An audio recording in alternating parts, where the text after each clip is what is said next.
San Francisco.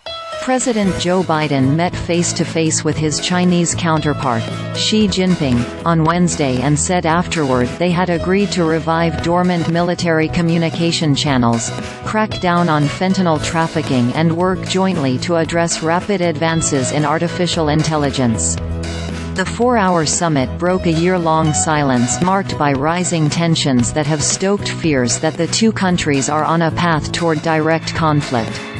At a news conference afterward, Biden said, "I believe they were some of the most productive and constructive discussions we've had. Having gone a full year without speaking, much less meeting in person, the two leaders agreed that they could now pick up the phone and call each other directly when needed," Biden said. The summit took place at the 654-acre Filoli estate in Woodside, about 35 miles south of San Francisco, where the two leaders are also taking part in a separate summit meeting of Asian-Pacific nations. After a formal session with top advisors, Xi and Biden met again for a working lunch and later walked the grounds together in front of the cameras. They passed reporters at one point, and in response to a shouted question about how the talks were going, Biden said, "Well," and gave a thumbs up.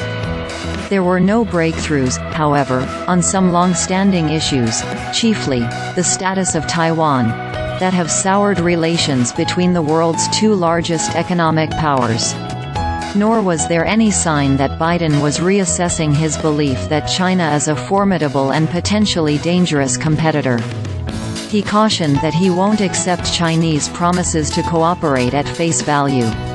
When a reporter asked whether he trusted Xi, Biden repeated a phrase former President Ronald Reagan used when he negotiated arms control accords with the old Soviet Union in the 1980s, "Trust but verify." Asked at the news conference whether he saw Xi as a dictator, the term he used to describe Xi over the summer, Biden said, "He is a dictator. Xi runs a communist country whose system is fundamentally different from that of the U.S., Biden added. The term came out naturally but also quite undiplomatically given that they just had the summit meeting and the Chinese are particularly sensitive about this, said Yun Sun, director of the China program at the Stimson Center, in an email. "I think Biden might feel more at ease using the term now the meeting is over." She added that China will not abandon the agreement at this point, but Biden's remark doesn't cast a very promising light on the future of bilateral relations.